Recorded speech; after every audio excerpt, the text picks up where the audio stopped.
On la connaissait libre, indépendante, sexy et en avance sur son temps. La voici autoritaire et odieuse. Si est en tout cas ce que raconte Violaine de Monclos dans son livre Adieu Romy, édition Grasset.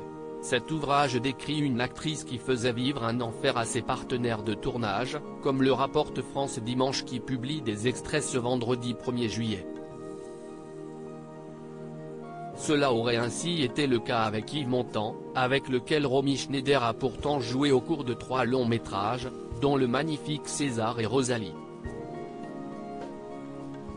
Sauf que son tournage aurait été 3 mois et demi d'enfer. Romy Schneider se serait alors liguée contre le grand Montand, tout encombré de son personnage d'homme trompé, en fait des tonnes, et les énerve tous, l'orage gronde, chaque jour, durant 14 semaines, écrit l'auteur qui décrit également une relation complexe entre l'ex d'Alain Delon et son réalisateur fétiche Claude Sautet, dont le numéro de duettiste épuise et fascine tous ceux qui les observent.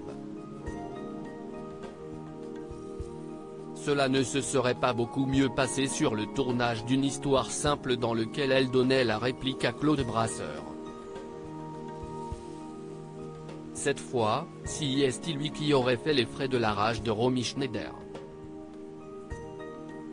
Un jour, si est Claude Brasseur quelle agonie d'injures, jugeant son jeu mauvais et le comparant à celui du père, le comédien Pierre Brasseur, devant toute l'équipe, désolé. Le trémait le pauvre Claude à terre, raconte Violaine de Monclos. Les acteurs américains avec lesquels Romy Schneider a tourné ne font pas exception à la règle. La mère de David Mayon et Sarah Biasini aurait même frappé Harvey Keitel. Ce jour où Romy Schneider aurait giflé Harvey Keitel, cela remonte au début des années 1980 alors qu'elle tournait La mort en direct de Bertrand Tavernier. Elle y partageait l'affiche avec Harry Dean Stanton et Harvey Keitel. Sauf que Romy Schneider n'aurait vraiment pas apprécié ce dernier.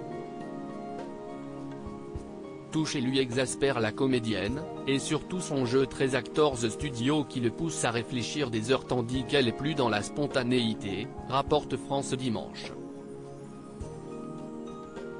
Mais trop, si est trop.